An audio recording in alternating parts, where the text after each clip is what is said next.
Good evening, ladies and gentlemen. Welcome to our Wine Champions 2025 event here on Zoom.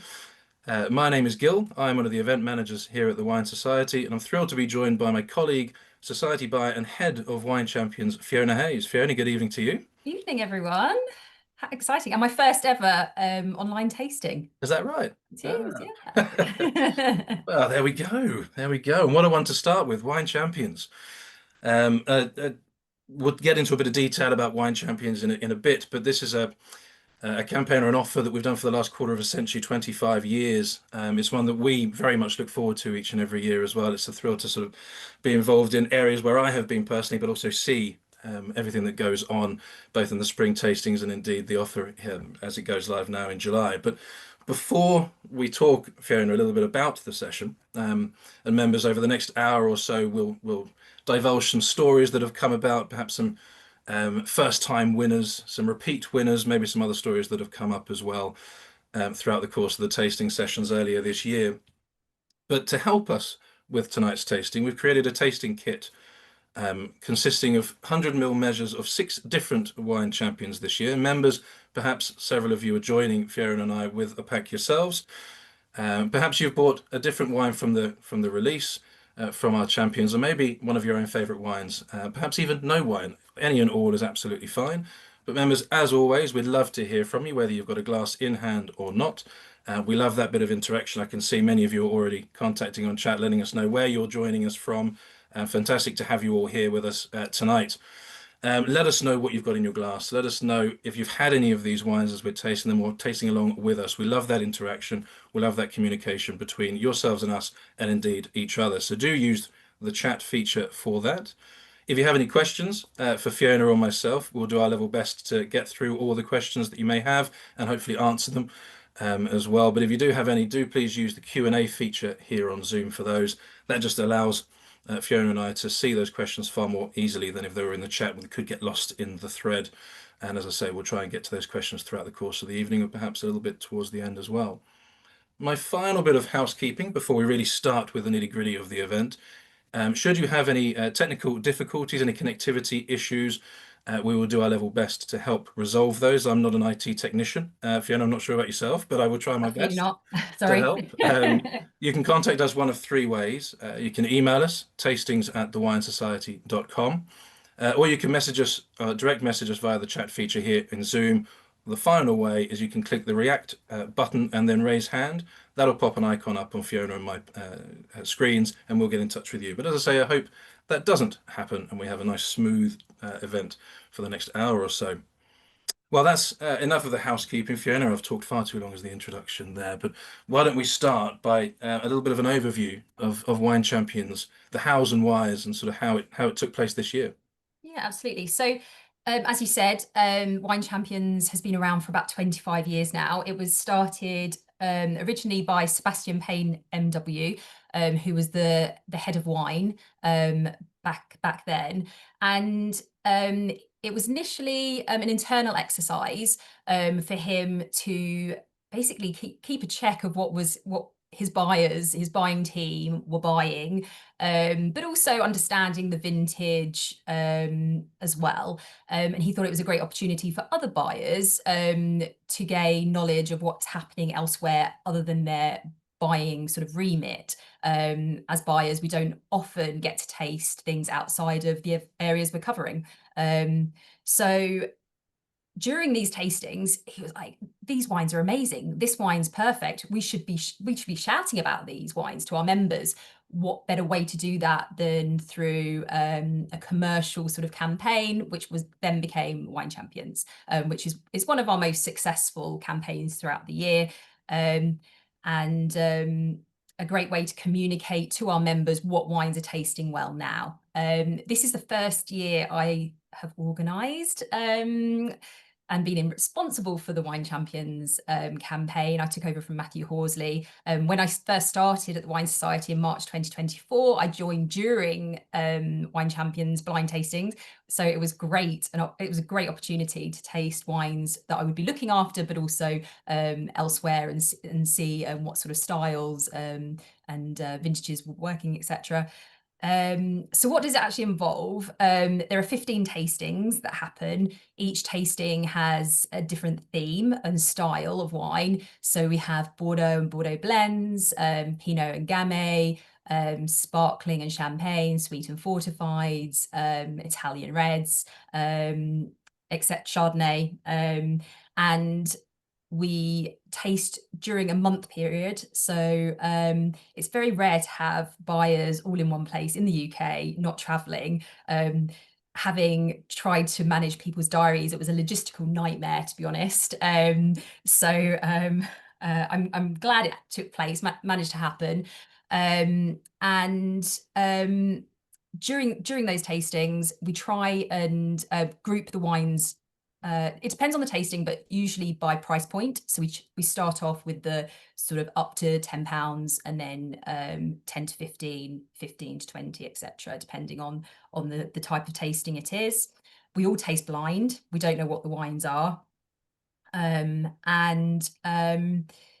I think that's sort of the basis of the tastings that happen. In terms of having taken over from Matthew, what I tried to instill in the buyers who were making the selection for the wines was be strict on yourselves. You know, obviously all the wines that you're buying, selecting are really good quality, benchmark styles, great value for money, etc. But you need to be putting forward wines that you've tasted recently and you thought, wow, this is a real gem. So for instance, for my regions, you know, Côte de Rhône Village that I tasted a few weeks before, I thought, oh yes, I'll put that forward.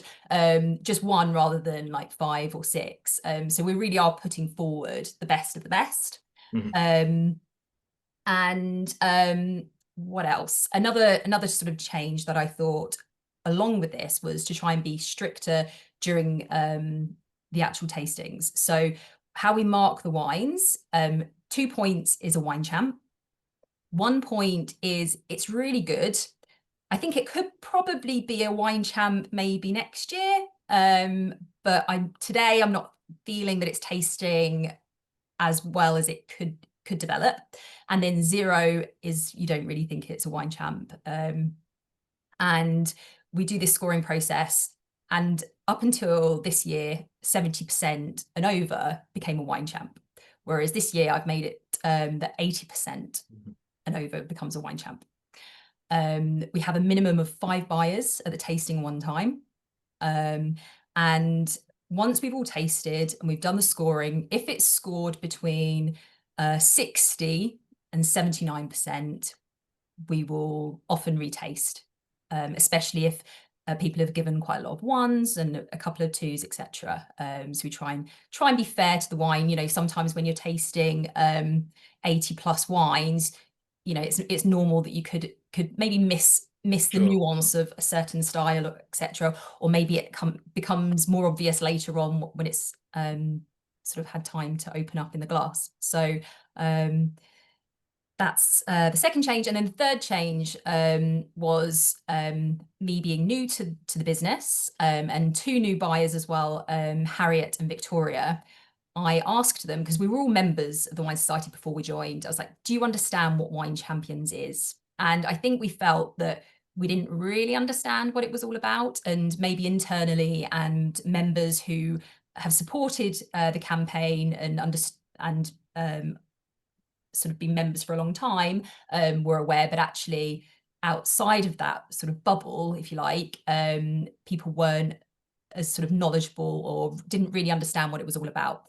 So having spoken with the PR team, we invited a journalist, a wine journalist, to come in and taste with us for one of the tastings. Their scores didn't count, but we wanted somebody to come in and to sort of understand the whole process and just see how rigorous we are and how strict. We decided that the perfect candidate would be Victoria Moore from the Telegraph. She's a member, so she understands what we're all about. So we felt that was a good fit. So she tasted all the wines. on that day. So it was Rhone and Rhone styles. And then we later sent her all the wine champions throughout the 4-week period. And then she's put together her sort of favourites, and we've done a Victoria Moore mixed case of the wines that she thinks are the best of the champs. Yeah, essentially. we can share a link with that perhaps as well, and a link to her article, because Victoria wrote an article for us as well, I believe. Yes, yeah, exactly. It's a great article. She really sort of understood what the whole process was about, which was great. And I forgot to mention, within the tasting, each buyer gets one joker. That doesn't actually always happen. Some people claim more than one joker. Right. Remain anonymous. I try and keep people in check, but it never quite works out. And it's an opportunity, especially if you sort of recognize that what wine it might be like, or that there is potential in that wine and it's just been missed. Maybe it's quite subtle, especially a wine that's come after a really sort of full-bodied, rich, fruity, in-your-face style of wine, and this one's much more restrained. You get an opportunity to say, hey, let's all retaste this wine. This is why I think that. I think it's got great minerality. Yes, it's not showy, but I think that it's got real sort of precision, and I think it's really good value, or whatever the reason might be. So we all retaste, and we can change our scoring if we think that it's worth being a wine champion for. Excellent. I think actually when you mentioned about bringing in slightly stricter rules, increasing the percentage to 80% rather than 70 and such, you tasted 800 or so wines this year? About just over 800. 800. Usually it's about 1,000, so we have reduced that. And I think for me, it felt like some days when you're tasting over 100 wines, it gets to the stage where you do get a bit of palate fatigue, and it's not fair on the wines. You're not really assessing them in the correct way. So it felt like actually by reducing it, we're also making it easier for members, because we're not championing everything. We're really sort of saying these are the best of the best. Yeah, So and absolutely so. So I've got the, I don't know how easy that comes through, but I've got the offer here, members. This might look very familiar to you as well. But I think of those 800 wines, am I right? It's about 85 champions, I think, across the board. Yes. So again, sort of hard. This is the cream of the crop. This is those wines with the wow and now factor, as we say. Yeah, and I so think fully sort sorry. of sorry, just those wines, because of that the sort of strict characteristics or the strict rules and regulations sort of around, and the way that you're tasting these wines and what you're looking for. Once you've got that 10% essentially of what you've tasted, these really are, the best of the best for right now, and these are true champions. Yeah, and I think it was really interesting, especially when I first joined and was part of the tastings, to understand that actually some wines were so good and they have real potential, but they didn't become a wine champion.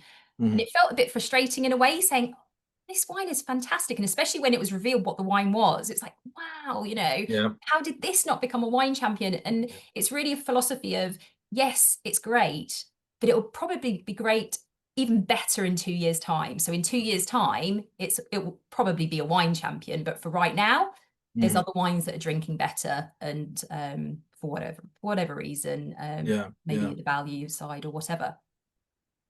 Brilliant. So I'm just seeing on the chat here, we've got a couple of people who have started on the dog point on our first wine already, and I can't blame you. But before we move on to that first, hopefully you can see the same chat that I can here. But we've got one question: how many jokers? Just because you mentioned about these jokers that are allowed, how many of these were rescored and then became champions? Were there any? A couple. Yeah. I'd have to look back, and yeah, I'd have to look back at the scoring. Not a lot, to be honest. It's very interesting that some people are really very sort of strict with themselves, I guess, and maintain their original sort of thought that, no, I don't think it's a wine champion, and maintain. But a couple do, yeah, for sure. Okay. Yeah. Well, should we taste the first wine? So our first wine here, members, I'm just going to share with you the slides. The first wine we've got is our Dog Point Sauvignon Blanc from Marlborough in New Zealand. So we start off, and the Southern Hemisphere in one of the iconic wine regions of the world, really, but certainly in New Zealand, Marlborough, and Sauvignon Blanc is synonymous with this region. Um, and Fiona, I believe this particular one we can see here, it was the standout Sauvignon of the year at that particular tasting. It really shone for the quality, the complexity, and finesse. Absolutely. And it's really nice tasting it now, actually. It's a great producer. Mm. Uh, I've known them for a while, actually. I used to work for the importer, and I love how they're still it's a family estate, and that's quite rare nowadays. A lot of them are big, sort of big corporations. So it's nice that we can uh, we can shout about Yeah. these sort of, they're not a small estate, but family property. Really cool. Hmm.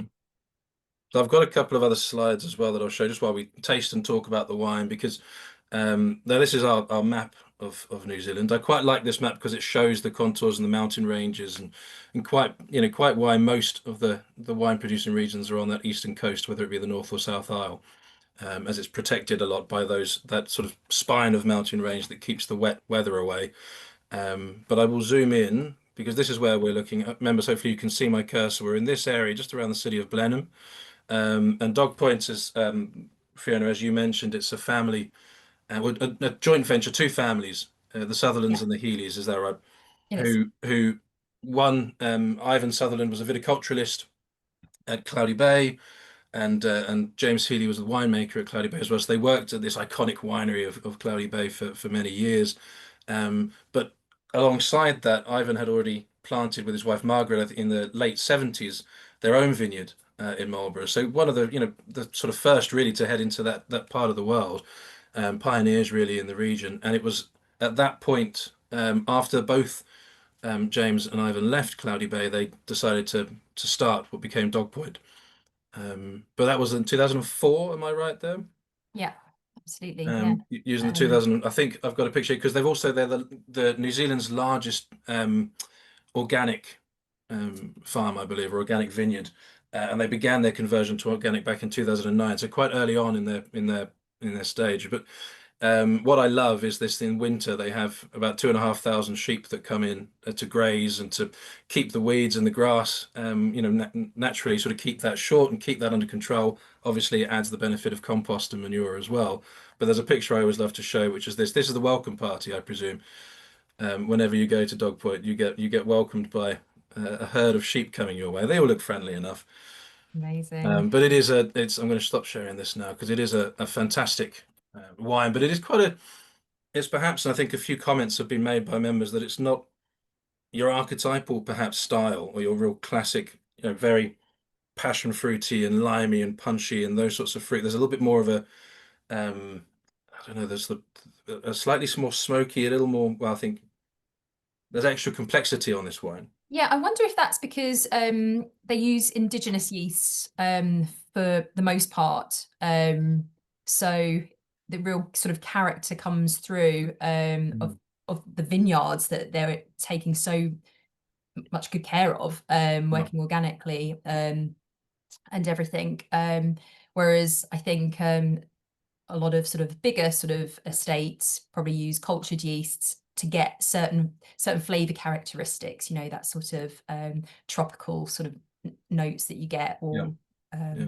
that grassiness. So And I love the complex layers, and this is something I think that producers, especially these quality conscious producers that we obviously work with, and Dog Point being one of the very best, is the fruit for this particular wine comes from 8 different vineyards or 8 different parcels. So you have this multi-layered complexity with some riper, so you've got a little bit more of this kind of stone fruit characters maybe coming through, a little bit more of those tropical notes, but you've still got some wonderful grassy green gauge, those kind of cooler plots in there as well. So a lovely depth and complexity throughout the wine, yeah, and wonderful acidity. yeah, I Really was going to fresh. say great acidity. Yeah, it's really fresh. Yeah. Just the sort of wine you'd want on a summer's Yeah. evening. Yes. We just Well, need the sun's sun. come back out with me. It was a Yeah, true. downpour as I drove home from the office. But it's something as well because you mentioned there about indigenous yeasts being used, and it's something that I think we really see across all of the 6 wines. And perhaps no surprise, you and I spoke only a few weeks ago about this sort of high attention, low intervention approach to winemaking, and really, meticulous attention to detail in the vineyard and in the winery, which then allows you to kind of sit back a bit, I suppose, after those points and let nature do what nature does, and have these indigenous yeasts and indigenous or sort of natural malolactic conversion, which we see in the second wine. But Yeah, it is that absolutely. incredibly hands-on approach in order to make it as kind of true to nature, I suppose, as possible. Yeah, and I guess also when you get to know a certain producer as well, and you're tasting vintage after vintage, you see those slight vintage variations, which I think is really important. Mm. And it gives you a real sense of what's happening in that region and everything. And Yeah, yeah, I think Dog Point are very true to that. excellent. Well, not a bad place to start with Dog Point. And actually, as we mentioned there, Marlborough is synonymous, as I said, with Sauvignon Blanc, but there are a plethora of other excellent wines being produced from other great varieties. Another wine worth noting from Marlborough that won again this year was Grove Mill Chardonnay. So Chardonnays and Pinot Noirs are a wonderful, expressive styles coming from Marlborough. It's not just an area for Sauvignon Blanc. So Grove Mill is a fantastic Chardonnay. Actually, their Pinot Noir, I think, won last year. So they're in a state very much to keep your eyes on, and to, if you like your Pinot Noirs, like your Chardonnays, they're definitely a producer I would recommend.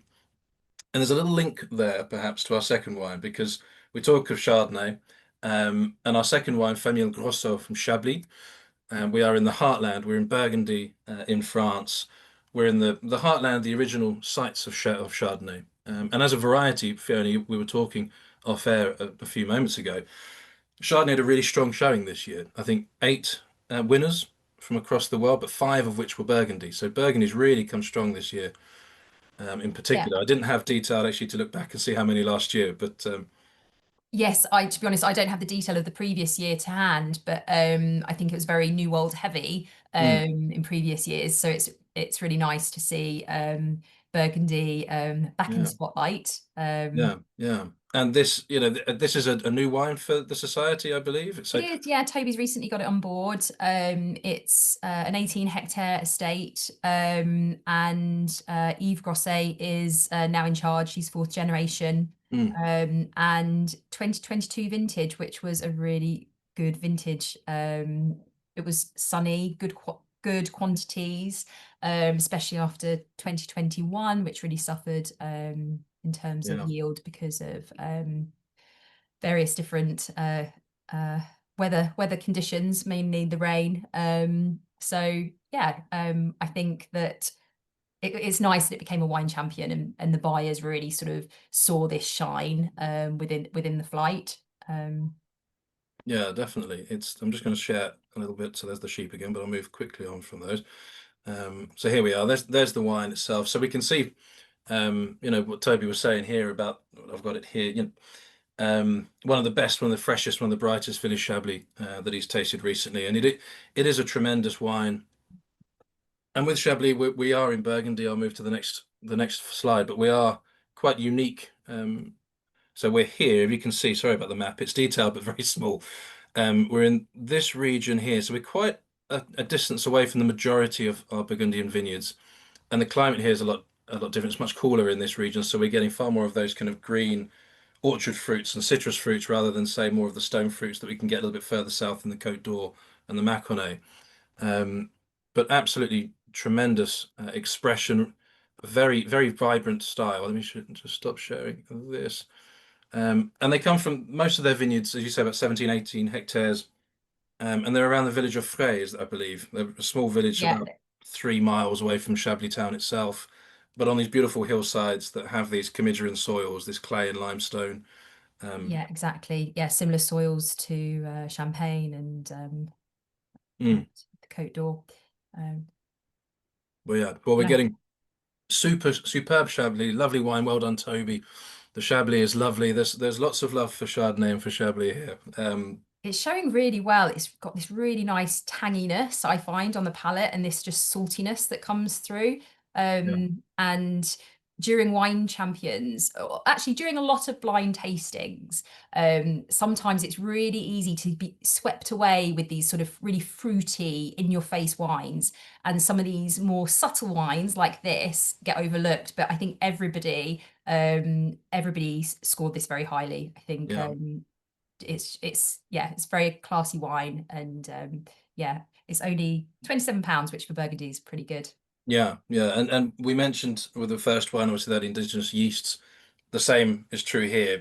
You know, the philosophy, the ethos with Eve is very much, you know, nature, organic, sustainable practices. So it's indigenous yeasts and that malolactic conversion, which is you know, just to explain malolactic, it's that creamy character, I suppose, that we're getting in the wine. It has this lovely rounded, creamy edge to it. Just sort of softens the acids a bit through that conversion from our more kind of tart, sharper, like green apple style acids, the malic acids, into a creamier style lactic acid, which a lot of almost red wines go through, but we don't tend to see it in red wine with everything else that's happening. But is an option with some white wines, and certainly Chardonnay, we see that as a winemaking option that's used quite a lot, but used very well here, I think, 'cause you have that lovely balance between the freshness of the acidity. It's again really crisp, very focused, very precise, but you have that roundness, you have that soft edge to it, which just, you know, smooths the palate and makes me want to reach for another little sip. I know. I think somebody's asked how long would the Chablis keep for, and I was Mm. looking at Toby's note, and it says drink now to 2029. I think that's quite conservative. I probably would say closer to like 2032, 2033. But I guess it depends how you like to drink Chardonnay, in terms of the more sort of youthful Mm. fruit characters, or with a bit more sort of that sort of like honey, sort of dried flowers or fruit note. Yeah, yeah, definitely. The other as well, I think, if I'm looking here, so we mentioned this is a brand new wine that Toby's found and brand new to our list, and what an introduction to the list to immediately, you know, win a wine champion award in its first year. But there's another wine I think that was part of the. We're not tasting tonight, but there was another wine that also brand new to the list and got full marks if I'm right, and that was the exhibition White Rioja Reserva. Absolutely. That was a real crowd pleaser. Yeah. If you like sort of oaked whites, Mhm. which apparently all our buyers do. Yeah, because it got full marks. It I'm right. did, yes, Yeah. it So was, yeah, another of those brand new wines that Harriet's brought in. Um, yeah, great. an absolutely fantastic wine. But you're, as you say, if you like the vanillas and that buttery character, that if you like that style of wine, then you'll absolutely love the White Rioja Reserve. It's Yeah. tremendous. So we've got here, yeah, how will this wine change over time? Well, you mentioned there about the profile, the fruit profile is going to change. Maybe get some nuttiness as well. Some sort of salted, sort of almond maybe notes. But yeah, the honeyed sort of profile, and some more dried stone fruits. Yeah, yeah, wonderful. Well, that's our first two wines. Actually, there are two white wines in the pack. We've got four reds to follow it up, and um, we're in Burgundy with wine two. We're just going to travel a little further south, but stay in the same region. And we're in Marsannay, so the appellation of Marsannay in Burgundy, which is the most northerly of all Côte d'Or appellations. I'm going to bring a little map up here now to show. I'll try and bring this because now I'll bring up the wine itself. Here we go. So Sylvain Pataille's Marsannay Longueroy. I've pronounced that terribly. Please pronounce the individual vineyard for me there. But this is Sylvain Pataille is a producer who is a society favorite. We've worked with Sylvain. Toby's worked with Sylvain for many years. He produces exquisite wines year in, year out. Again, one of those attention to detail is immaculate. But a really interesting point I think that I spotted was Pinot Noir. Like Chardonnay, Pinot Noir did quite well this year. Five champions, two of which were Burgundy. But the interesting thing for me that both came from this particular appellation of Marsannay. So we had was it Château de Marsannay as well, and then Sylvain Pataille. So an area that we've long held in high esteem. But would it be call it an up and coming, or is it definitely already up and already there? I don't know really, but it's definitely one of the appellations where you get good value. So Hmm. you know, I yeah, if you can see that having tasted this, it's such a good quality wine, and it's only £36, and it's giving so much in the glass. So I think it's always worth looking at appellations, lesser known appellations within Burgundy to get value, Yeah. whilst they're still relatively undiscovered. Um, Yeah, um, it's. I think I've got a picture actually. I won't bring this up. I'm not quite sure. I don't think it's the most recent of pictures, but it's not too far off. And there's quite a lot of Here we old are. vine fruit going into this, which I think you can really feel in terms of the complexity and the concentration there. Yeah. I really think that makes a difference. Um, and quite a bit of whole bunch as well, which is giving that floral sort of notes that sort of bounce out of the glass. Um, Hmm. Would that whole bunch as well? Would that give a kind of spicy edge as well? I yeah, often sort of put absolutely. those two things together. Yeah. Yeah. It is. Again, we've got the Marsannay is excellent, excellent Pataille. Um, And 19 is such a good vintage. mhm. I think for red and whites, like great freshness, but it's also got that sort of juiciness about it, the really sort of that supple tannin structure, um, which makes it just so easy to drink. I don't know what the alcohol, 13%. Yeah, it's really well Yeah. balanced. And And I think his reds tend to have that sort of 15%, somewhere between 15 and 30% new oak in there, and you get that sort of wood. yeah, Um, I don't find it what is too this? overpowering at No, no, all. I no, think it's no. really well I, done. I feel it there. I sort of have that kind of character there, but it's not overpowering at all. No, it's perfectly balanced and integrated. But you just get a little bit of that kind of wood, kind of a cedar style, and perhaps a little smoky as well. I'm picking up. Yeah. Um, but yeah, wonderful wine. I've had the pleasure of meeting Sylvain a few times over the years at various tastings. He's a fantastic person to chat to as well. Very kind of, you know, in the conversations, very kind of humble. Just loves to talk about wines, loves to talk about farming and organic principles. And I think he's converting into biodynamic, if I'm not mistaken. But certainly all of his vineyards are certified organic. And he works a lot with producers on long-term contracts as well as his own vineyards as well, I believe, sort of 25-year contracts. But yeah, consistently high quality and really shone this year, and it's a fantastic example from Marsannay. Oh, it's lovely wine. Really, Yeah, really good. yeah, definitely. But as we're talking Pinot Noir, again, just to talk a bit about another wine that's within, we couldn't taste every one of the 85 wines tonight, so we had to only pick six. But there's another, as I say, five different Pinot Noirs picked up champions this year, but one of those five was a Spätburgunder from Weingut Gnipser, from a single vineyard. It was the Kalkmergel, Yes, yeah. which I personally absolutely love. So perhaps that's part of the reason why I'm bringing it into the conversation. But it's an amazing one. Perhaps maybe shows, yeah, having picked up that wine champion, just what amazing Pinots are coming out from Germany now, Yeah, or I have been for think, a while. and we've seen a real increase in Spätburgunder sales. I think they offer, um, obviously this is a bit different, this wine, but compared to a lot of Burgundy, I think Spätburgunder is offering real value. And it's also, Mm, I think the producers have done a lot of work over the last 10 years in improving quality, whether that's how they're working the vineyards or the clones that they're using as well. I think there's been a real step up in terms of the offering. So, and 2019 Fouts Reds, which I've tasted quite a lot a few weeks ago, are tasting really well now. So yes, and I think a 2019 one last year as well. yeah, If I'm not mistaken. yeah. So definitely one, if you're a Pinot fan, if you've got the Marsanne in your glass, or any other Pinot, it's certainly something that I would encourage. Seek out the Spätburgunders, and Knipser is one of my personal favourites.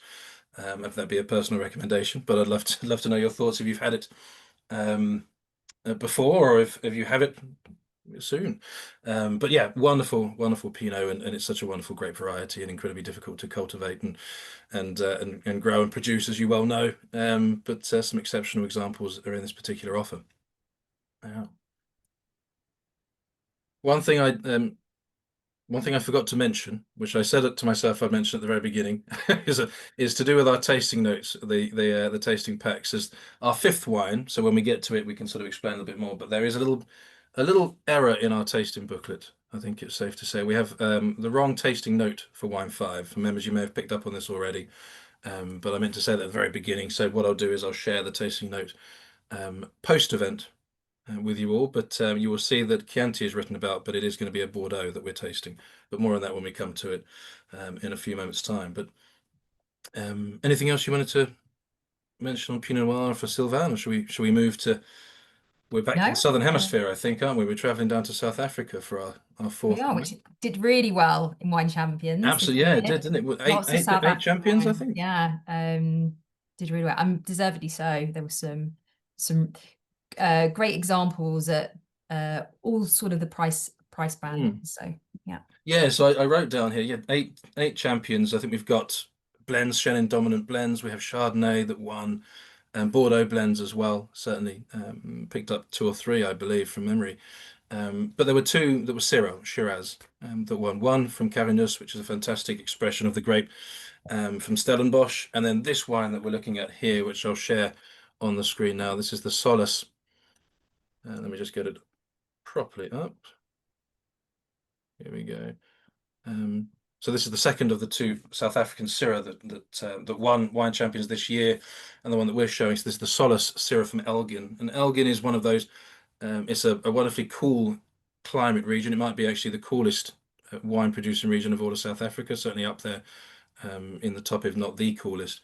Um, but we're looking about 40 miles southeast of Cape Town. We're to the east of Stellenbosch. So I've got a map here, and I've got a couple of maps of South Africa. So we've got Cape Town here. Again, hopefully you can see my cursor.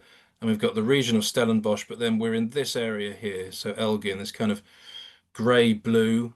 Is that the right color to give it? But we're in this area here, and it's only around, well, the vineyards for Solace are only about 4 kilometers away from the Atlantic Ocean. So it's kind of continuously air conditioned, I think is the wording that we use, or the phrase we use. It's got this constant cooling breeze that comes through, cooling the vineyards, which just allows a longer ripening, a longer season, and the grapes have that full ripening, but it's gradual, it's more balanced. The complexities are built up in the fruit, and we get that elegance and freshness and that bright acidity that we look for and that we love in these cool climates. And for me, this wine has all of that in absolute spades. It's got a wonderful intensity, a purity of fruit, and fantastic freshness.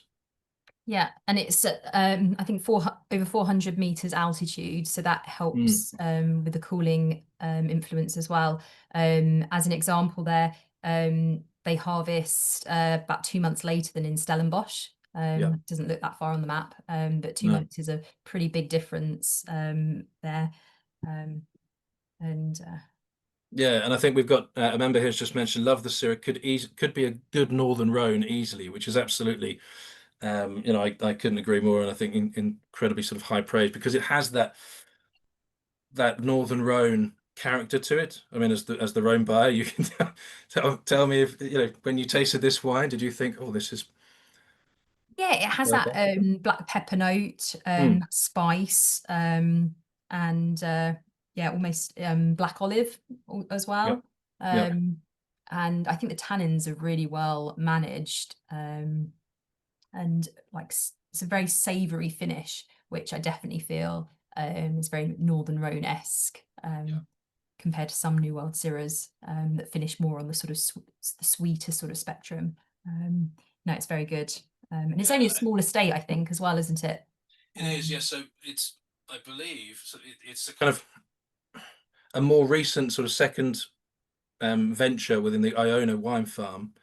Iona was founded by Andrew Gunn in '97. Originally, was he an engineer, but decided actually he liked the outdoors. He wanted to change his career and do something outdoors. So thought farming would be the way forward. And after quite a while, finding the right site, found this. It was an abandoned or a previous reformer apple farm, I believe. Fell in love with it instantly. Bought this particular site. That was back in '97. But I think this kind of comes under. I'm just trying to remember the name of the Blocher Vineyards, I think it is. So it's kind of a second project, which was started in 2004, or the first vineyards were planted in 2004. And it's Rosie Gunn who sort of spearheads this, and it's very much her philosophy of biodynamics and that kind of a full farm organism. So I think there's 30 hectares planted, or 30 hectares on the site, but only 10%, sorry, 10 hectares are under vine, 5% are for cattle grazing, and then 15%, 15 hectares rather, sorry, 5 and 15 hectare is to conservation, sort of natural habitat, and it's that whole complete, organism of farm, not in one part, but you have the agriculture, you have the animal husbandry, you have the natural wilderness that all kind of feed into the ethos here. But they only make two wines in this particular. They've got the One Man Band, which is a blend. It's all red wines. They've only planted three grapes: Shiraz, Mourvèdre, Petit Verdot. So, say in 2004, the first vintage was 2007. That was One Man Band. That was the whole blend of those three grapes. About 7 years later, 2014, when they were harvesting, they realised they had this pocket of or parcel of Syrah that really was, a step above. And they wanted, we can't, let's not blend this, let's bottle this as its own 100% expression. And that's where Solace came about. So this is the more recent wine. And I'm personally very glad that that discovery and that wine was made, because I absolutely love it. It's delicious. It actually is opening up more and more in the glass. I noticed on there it says pour 30 minutes before tasting, which I didn't do, but for those of you that have, you will be reaping the rewards, most certainly. I Yeah. saw someone said, what would you pair this with? And a few people had mentioned about duck pancakes Okay. with Syrah. And I actually had some at the weekend, not with this particular Syrah, but another one. And I would thoroughly recommend. Yeah. Yeah, works really Okay. well. Yeah, with the hoisin sauce and everything. Yeah, great. I'll have to do that. I'll have to do that. We've got, yeah, so I'm just looking through. Um, Pinot Noir from Elgin can be great as well. Absolutely right. You have some tremendous Pinot Noir again with that cool climate. Chardonnays and Pinots are terrific, and some are go in the opposite direction. So whereas with Iona it was apple farm originally, but then turned to vineyard, there are some going the opposite direction and going to more apple growing. We have that, lots of great with a juicy steak as another option here, especially venison, wild boar. You want something that's got quite a bit of protein, whether that be meat or not, but those proteins will help really kind of soften the tannic structure, as smooth as it is, but really soften everything, let the fruit really shine. So if you have these sorts of foods with perhaps even a bit of a fruit sauce, you mentioned that sort of hoisin sauce Yeah, with the someone duck. says aubergine. Yeah, I can imagine. Aubergine would be amazing. Yes, definitely. But a fantastic wine that yeah, it really speaks volumes of the quality of the fruit that they're producing. Yeah, Uh, so this particular tasting, so this was Rhone and Rhone styles, so this would have been at that one. As the Rhone buyer, I probably left a bit disheartened because Rhone didn't show that well on the day. I think we only had one wine champion, which was the exhibition Crows. mm, Um, but yeah, totally well played. This is a really, really classy wine. So yeah. um, As is the Creux Hermitage actually. So again, if you like this kind of more cooler climate, the elegant Syrah, then that's definitely a wine to seek out as well. From Creux Hermitage in the Northern Rhone, delicious. A very elegant Syrah, almost good at lunchtime. We've got here. I don't know. definitely good at lunchtime. Wonderful. Well, we've got two wines left. We're kind of moving back into the Northern Hemisphere. We finished with the French and then Italian as the final wine. But I don't know if you've got the fifth wine in your glass, Fiona. Just Yeah. poured it. So Yes. this is the wine that I mentioned, members. If you are tasting along with us with the tasting pack, um, the wine itself is, and I'll share it on the screen so we know definitely what the wine is that we're tasting here. So here we are, Château Cos Labory from Saint-Estève in Bordeaux. It's the 2012 vintage, so comfortably the oldest wine that we've got on this tasting. Was it the oldest wine actually tasted? I'm putting you on the spot there. I can't remember myself now. From in terms No. of vintage, the most mature? No. No, it wasn't. And actually, I think this one really surprised us all when it was revealed because 2012 isn't a sort of especially highly regarded vintage. Mm, There was a lot of rain, particularly September, October. A lot of sorting needed to happen, and because of rot and also the Cabernet Sauvignon, which this is quite high in percentage of really struggle to ripen in certain areas.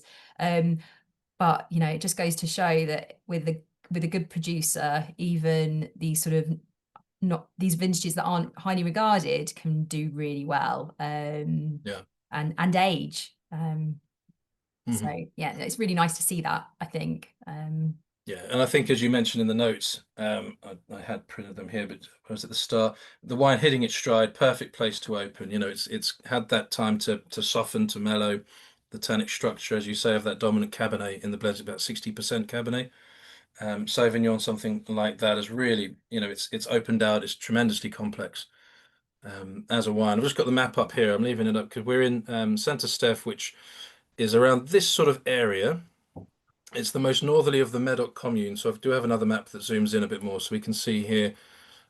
We've got Bas Medoc and then Haut Medoc, and Saint-Estèphe is this in the yellow. So it's the most northerly of the Medoc communes, the like Saint-Estèphe, Pauillac, Margaux, Saint-Julien. But crucially, I think for this region is the vineyards are typically, you know, generally quite close to the Gironde, so it has a bit more of a cooling effect, and that the difference in climatic temperature is perhaps a little bit slower, you know, slower to warm up, but slower to then cool back down again in autumn, being with that close proximity to that body of water, and so you get wines that are perhaps a little fresher than say further south because of that um, cooler element to it. That being said, I think Cos Labory are quite south in the region and sort of on the borders of Pauillac. So they're about as far south as you can be in Saint-Estèphe. But a tremendous producer and a tremendous wine. And what I love as well is that their name, Cos Labory, when I was sort of looking this up, is it's a wonderfully kind of clean cut name. You know, the Cos comes from the hill of Cos. They're bordering Costa Stornel, or the same, and Laborie is the name of the founder, or rather the owner for a period of time in the sort of 1800s, 1840 to 1875, I think it was, or something along, or 1845 rather. I remember mentioning Super Cos, not even remotely like Chianti. Exactly, yes. So our apologies. The tasting note in the booklet does have a rather nice sounding tasting note for a Chianti, but that is not this wine. So I'll share the tasting note with this wine in an email tomorrow to you all. But yeah, it's for me, it's just got everything that I love from a left bank Bordeaux, from that kind of Cabernet dominant Merlot with a bit of Cabernet Franc in there as well. Yeah, there's still lots of fresh fruit as well, as you know, showing development, but Yeah, still getting lots of freshness and coming through.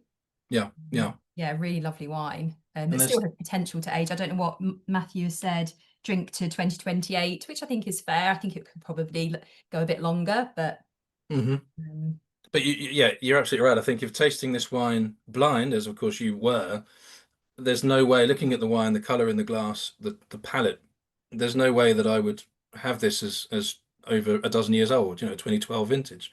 It's still it's really held, you know, the color is starting to brown a little bit of the orange in there, but it's still showing remarkable kind of ruby color. And the fruit, that primary fruits, the fresh fruits are still very much the dominant in the wine. So I agree. I think this could go for a good few years.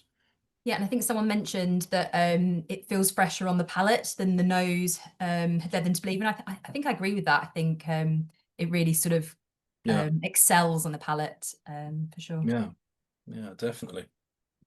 Yeah. Very, very good wine. Now, at this point, one of my favorite grape varieties is Cabernet Franc.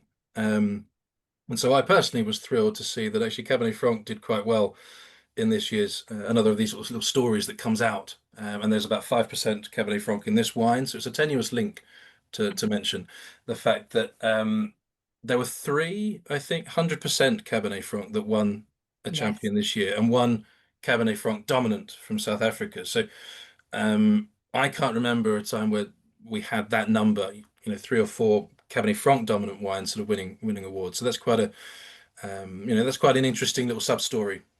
it is, and can't tell you why that No, happens no. sometimes. I guess Yeah, it just yeah. is And that. one of those wines was again still in Bordeaux, but from Château du Pitre, which again members may well know very well. We've been working with Pitre for many years, but they've released a 100% Cabernet Franc from the 2020 vintage that won champion this year, which I can't recall another 100% Cabernet Franc from Bordeaux. Certainly not one that I've tasted. So that's a relatively rare thing in and of itself. And another wine that's fantastic if you like that kind of style, this Cabernet Sauvignon style, but perhaps with a little softer on the tannin, with an element of a kind of herbal quality coming through. But yeah, an interesting point. I thought I'd mention Cabernet Franc lovers out there. Thank Might you. not just be Yeah. me.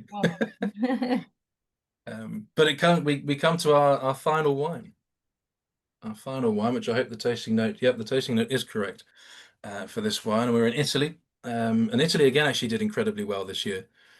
I think I noted down 12 different champions came from Italy, nine amazing. of which were red, so hugely impressive. And this is one of them. So this is the Society's exhibition Barolo. I'll just show the slide for this wine now as well as our final wine to taste. We're finished with one of our exhibitions. Here we are. So the Society's exhibition Barolo 2020. So a wine with a great deal of age, or certainly some age to the wine rather. Anyway, at 5, it's from a single vineyard in Bussia Vineyard in the heart of Barolo itself, and it's a bit like the Bordeaux a few moments ago. It just seems to be in an incredibly good spot, a good place. It's so approachable. Yeah, and 2020 was a vintage that because I was actually buying Piedmont for a different business and was tasting the 2020s, and I felt like it was a very approachable sort of style, and sort of sometimes obviously the Nebbiolo tannins can be very firm and they need a lot of time to sort of resolve themselves, whereas the 2020s, even tasting from barrel, just instantly appealing. I'm not surprised this won Yeah. the wine champion, to be honest. And this is produced for us by Silvano Bonmida, who again we've worked with for many years, and also stock a number of his own label wines as well. But we talked at the very beginning, or I mentioned about that kind of attention to detail and that high attention. I think we use a term of sort of forensic style, forensic level attention to detail that Silvano has in his vineyards. Very meticulous, and that coupled with incredibly skilled winemaking just produces these exceptional wines. And he, I believe, um, sort of ages these wines or ferments rather these wines very gradually over a long period of time. It's not about extraction. It's a really slow, gradual process. So it's the wines, the intention, I suppose, is that these wines are going to be ready to drink as soon as they're released. Because Nebbiolo has those, high tannins, high acidity, can take quite a while. By not over extracting those tannins and color, you get these wines that are almost instantly um, you know, elegant, perfumed, approachable, and enjoyed.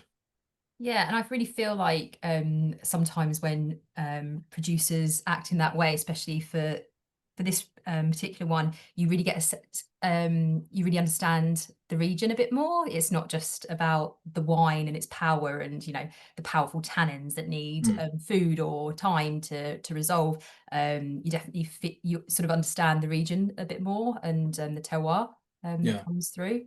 yeah. And I That's think amazing. with this particular wine, I made a note here that it spends about a year in small oak barrels after fermentation. So aging for about a year in small oak, then it's transferred for 2 years in much larger, sort of 3,000 litre barrels. Yeah, big botty. Yeah, before then being bottled, where it spends a further sort of 12 to 14 months just sort of softening and marrying it together and just kind of relaxing into bottle before it's then released. So, it's a good sort of 4+ years, or 4.5, 5 years before, so this will be the new release. Yeah, which is amazing because, nowadays there's commercial reasons to release wine earlier than when the wine's ready to drink, and people Hmm. drink these wines a lot sooner than maybe they should. So to have a wine that's already got 5 years age on the shelf is amazing, especially Yeah. what price? £28, perfect, from this Yeah. amazing vineyard in Barolo. Yeah. Mm. Now we've got a question, sorry, that's popped up here about ABVs with Barolo, because I believe this one's quite about 15%, I think, here. Um, can you find Barolo wines at that sort of sub 14%? Is there something that we see these days? You can. I think it's quite rare. Have to be a really sort of cool Mm.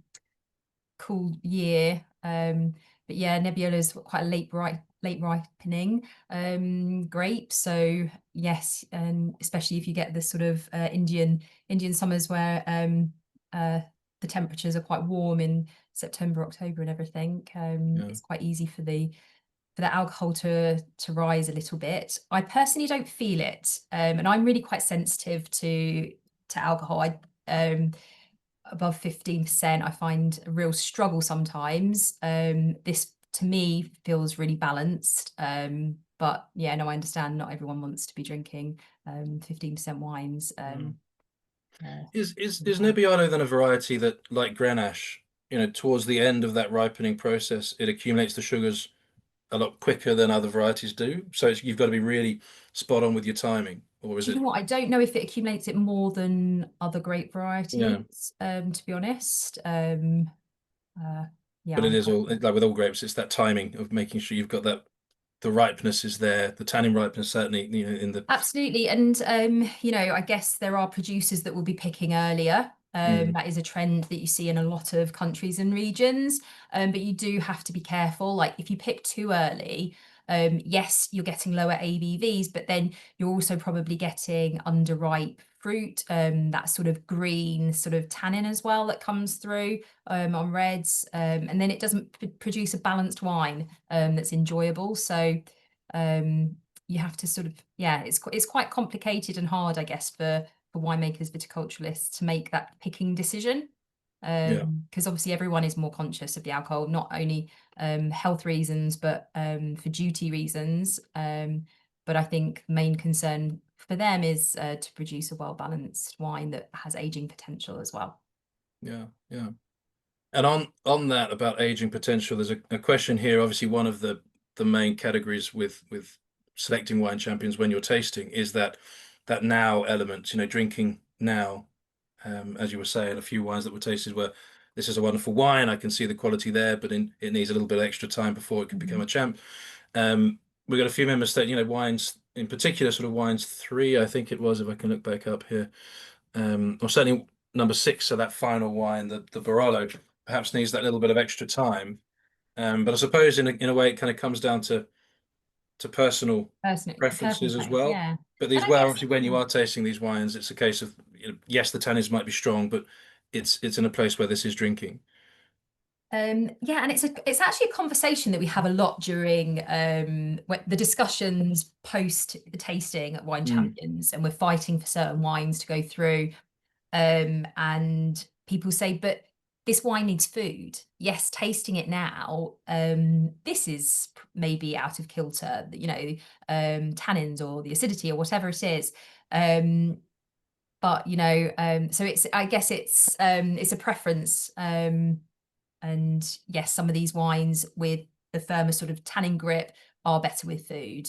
But some people don't want to drink these wines with food. So then it would be worth keeping a bit longer mhm. in And the bottle. other thing, I suppose, as well, is that yes, it's looking at these wines are great to drink now, but that they could also continue to age and continue to develop. It's not a case of sort of drink them now. Absolutely, absolutely. And I think every buyer is different as well, because some of these drink dates, I would definitely say that Mhm. you could extend them, but maybe they're a bit conservative. But again, I guess that is personal opinion, and people have different ideas or different experiences with certain wines, Yeah, uh, yeah, and that all comes into play. Um, but yeah, I think all of these wines, in fact, I would have no problem in keeping in my cellar for a bit longer. I think yeah, yeah, they all have the structure and the complexity, I think, to last a bit longer for sure.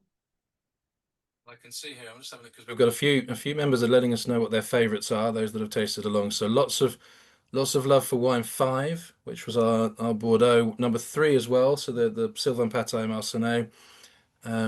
One, the dog points getting a few ticks here. In fact, I think actually pretty much every wine's got some thumbs up, which is always nice when that's evenly split across the six wines. But it's been fantastic to taste these wines and to talk about Wine Champions with you, Fiona. And I thank you for your time. Members, if you have any last moment questions that you want to get in, please do. Otherwise, do email us if you think of any questions post event. We'll try and get those answers out to you. But it's been fantastic to spend the hour on the nose, in fact, with you, tasting through these six wines, talking about the Wine Champions, and seeing lots of your enjoyment of these wines as well, and tasting through the pack or indeed your individual bottles. So I hope you've all had a fantastic time. Thanks very much for joining us. Fiona, any last I words think from I you? saw I saw one question. Without temperature controlled Oh, storage, reluctance to keep wines for more than 1 or 2 years? Question mark. Um, yes, I guess if you I think as long as you're not storing wines in your loft where it's mhm. really hot, I think a lot of wines are more sturdy than we think they are. Yeah, Yeah. I I always sort of encourage because like many, I don't have a cellar at home. So, but I do have wines at home. And it's always a case, I try and encourage, if you can, store them somewhere where the temperature doesn't change yeah, that that's the most it important can thing. it can be that the average temperature is a little higher than ideal, but if the temperature doesn't fluctuate too much, that's better than somewhere that might reach the cold but equally dizzying heights, in the summer. Understairs is also a place that I say don't put it understairs because you've got those vibrations as you're continuously going up. I might pitter patter up, but the kids definitely don't when they go up and down the stairs. Um, but yes, it is one of those things. But as you say, maybe 1 to 2 years, and without the sort of temperature controlled. Most wines when they come to my home might not last that 1 or 2 years, but some do. Yeah, that's the someone says members reserves is the answer. Yeah, I agree. Yeah, very much. Although quite lethal, you don't really understand how much wine you're accumulating. That is true. That is true. But well, my thanks again, Fiona. Members, thank Hey, you all thank very you. much indeed. I hope you enjoy the rest of your evening, the rest of your week, and look forward to seeing you at another event in the future. Thanks very much.